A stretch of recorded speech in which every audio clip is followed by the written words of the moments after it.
Okay, guys, we're going to take a look at probably the toughest and most um, the question that is changing the most on the ACT, and they're really shifting to the using these questions more and more and more. Really, I like to call them add-on questions, also revision questions. Okay, what they're really doing is they're very tough because they're really requiring you to have competencies in English. Okay, the other ones were tricky. If you knew the trick, you could get it right. This one is actually requiring you to know things. All right, reading the passage as a whole and understanding how to revise is essential. You have to be able to do that. Okay. There are different types. They may ask you to reorder sentences. They may ask you to reorder paragraphs. They may ask you to determine which phrase should be added.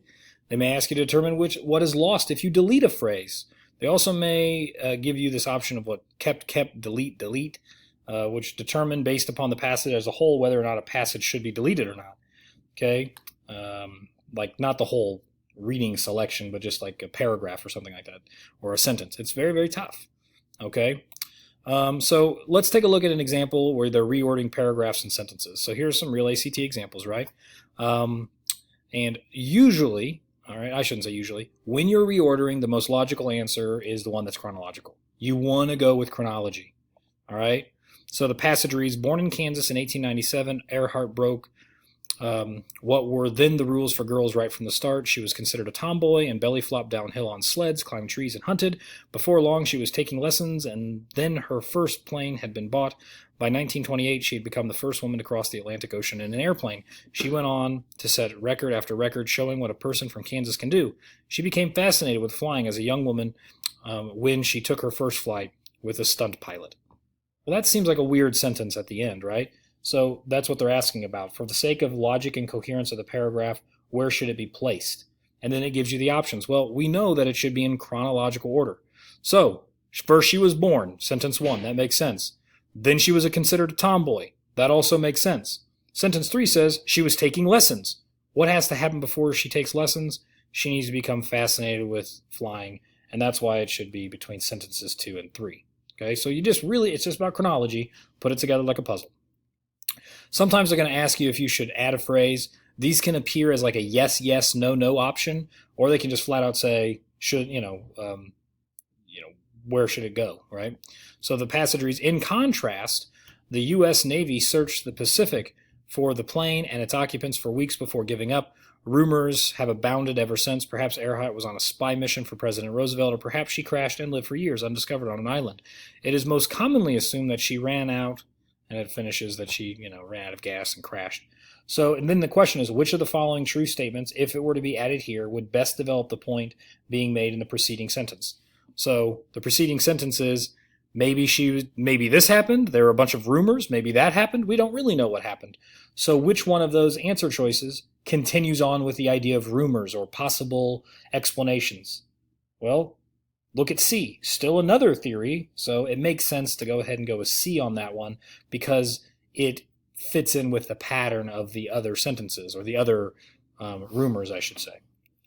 Here is a yes, yes, no, no example of that. So it reads, my house in Santa Fe, New Mexico was shaded by an enormous blue spruce. It was a tall, elegant tree that kept the house cool in summer, if a bit chilly in winter. The tree was not native to the city. Rather, it had been transplanted from the mountains east of the city. Santa Fe is in one of the most arid regions in the United States, which means dry. But last year, conditions were so dry that a drought emergency was declared. We were on a strict water rationing, and there was a ban on outdoor watering. Now it's asking if we should add this other sentence. It says, at this point, the writer's considering adding the following true statement. Some cities restrict outdoor watering to low demand times as an alternative to a complete ban. And they want us to know, should we do that? Should the writer make this addition here? All right. I'm always hesitant to make additions because I know that the ACT naturally wants you to keep it as short as possible. So I always read the no first. I'm not telling you that's always the correct answer. That's not the case. But I think it's smarter to read the no first. So let's go ahead and read. I start from the bottom just for my own sake. There are 2 no answers here. No, because it creates a digression that may distract the reader from the main focus of the paragraph. Okay.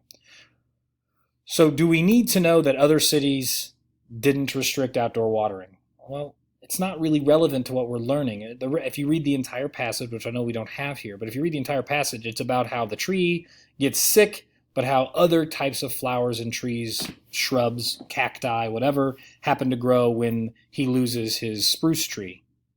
Well, it sounds like it doesn't really matter what other cities are doing. So that's a possible answer. I'm putting a plus by it. Now reading the other no. No, because it contradicts the point made earlier. Nope, it doesn't contradict the point. It is a drought emergency. You can either get rid of it altogether, or you can have other types of restrictions, which is what some other cities do. All right, so H is not correct. So now we need to read the yeses. Yes, because it suggests a method that could have prevented the event described later in this paragraph. No, because good things happen later in the paragraph. So we want to make sure that that's not the right answer. We can cross it off. And then F, yes, because it provides an explanation of the term used in the preceding sentence.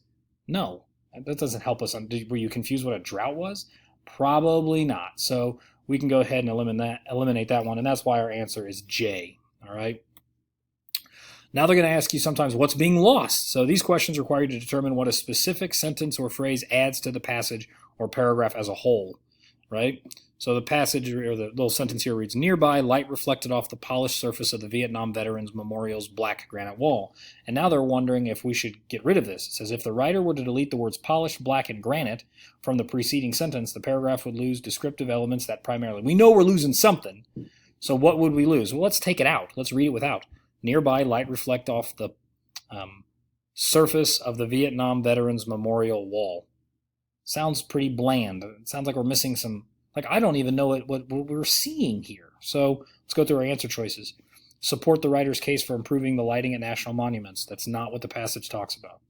Describe the artistic process used to create the Vietnam Veterans Memorial. No, this is just one of many memorials that are described. H. Reveal the narrator's frame of mind upon viewing the wall at Vietnam Veterans Memorial. What do we learn about their... nothing. We don't learn anything about their frame of mind because they described it as polished black and granite. But the last one, help depict what the narrator saw. Yes, we aren't seeing what they're seeing if they start cutting things out like that. So that's why J is going to be our correct answer. They also have these other ones called kept, delete. These are really tough because they want you to figure out if a phrase should be kept or deleted. You must read and understand the passage to effectively answer these questions. So this passage reads, eventually the statue's identity emerged. The woman depicted was none other than the Egyptian ruler Cleopatra. The artist was Edmonia Lewis, born in 1840 to an Ojibwe mother and African-American father. As a young person, Lewis had studied at Oberlin College before moving to Boston and later Rome, where she joined a community of American sculptors living abroad. Carving Italian marble by hand, Lewis portrayed Cleopatra taking her last breath. The Last of Cleopatra was hailed by many critics as the most impressive sculpture at the 1876 Centennial Exposition in Philadelphia, the event for which it had been created. So now we have to consider whether or not we should delete the phrase, the 1876 Centennial Exposition in Philadelphia, from the preceding sentence. All right. Again, I'm going to read the deleted ones first just because I assume that they want to get rid of things. That does not mean it's always correct. I'm just telling you that's what I do as my strategy. All right, so do I want to delete that little phrase because it provides information that shifts focus away from the sculpture? I don't think so. The sculpture was exhibited at that place, so we should we shouldn't cut it because of that. So we cross off J. What about, should we delete it because it repeats information that is already provided? I didn't know that. I don't see any other information provided there, so no, it's not deleted. So we're keeping this. Let's figure out why we're keeping it. Should it be kept because it identifies the event referred to in the sentence? I think that makes sense. I'm going to put a plus sign next to it. And then F, kept because it indicates where the statue was made. It does not indicate where the statue was made. It indicates where the statue was exhibited, and that's not where it was made. So we know the answer is going to be G, right? That's the best answer we got. All right, if there ever is a question that uses phrases like examples or most specific, the test creators want a very specific answer, oftentimes presented in a list. So if you take a look at this one, it says, in 1988, during a routine inspection of a salvage yard in the Chicago area, firefighter Harold Adams made a discovery that helped solve a 100-year-old mystery. Amid the debris, he came face to face with a monumental statue of a queen in the salvage yard. The work of art had such a commanding presence that he felt compelled to bring it to the attention of people who might be able to identify, repair, and permanently protect it. So now it tells us, given all the choices are true, which one provides the most specific information? Typically, guys, specific means a list, okay? So, this is question 17. What's most specific? Which people? Appropriate individuals that he could identify in the hope of making a difference. Appropriate individuals? That's not very specific. Just random appropriate people. Persons with knowledge pertaining to the relevant subject at hand. You see, subject at hand is vague. How about D? Others with expertise in the professional fields. Like he was a professional, but in a different field. How wordy is that? We don't need that. That's too much information. Specific people. Who are these people? People who can identify, repair, and permanently protect it. We want to keep it the way we have it, right? Because that's the most specific. If a question ever asks for a main idea or summaries, you need to choose the most broad answer. So these are really kind of opposite questions. Long passage, guys. I'll read it to you. We've already seen this before, but let's go ahead. The view must have been a thrill each time. Everything below so tiny and perfect. An eagle's eye view of the landscape from her wooden seat in the cramped cockpit facing the fuel gauges and compass that helped her plot her course. Amelia Earhart was on top of the world. In her goggles and leather flight cap, she must have grinned every time she banked the wings and headed into a cloud on her way towards new records and destinations. Born in Kansas in 1897, Earhart broke what were then the rules for girls from the start.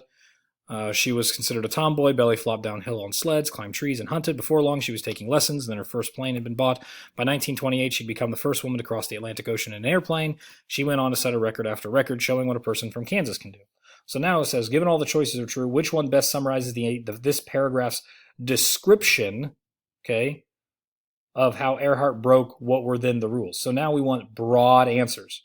So if you take a look at G, it says, graduating from high school in 1915. Very, very specific. Okay. H, defying expectations and shattering gender stereotypes. That sounds pretty broad. Doesn't get too specific, so I'm going to put a plus sign next to it. J, having seen her first airplane when she was only 10 years old. Well, we know a specific age, so it's probably not that. That's too specific. Now we're going to look at the no change. Showing what a person from Kansas can do. That's pretty broad. That is pretty broad. She went on to set record after record, defying expectations and shattering gender stereotypes, or she went on to set record after record, showing what a person from Kansas can do.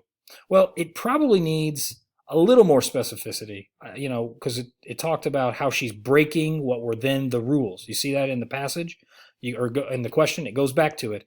What were then the rules? Which one is more breaking what were then the rules? Showing what a person can do from Kansas, or defying expectations? That sounds like the correct answer. We should go with H on that one because it fulfills the need of the question and it is most general as the question demands. Those are really tough questions, guys. We'll work a lot on them. But hopefully you understand that it's really about understanding context.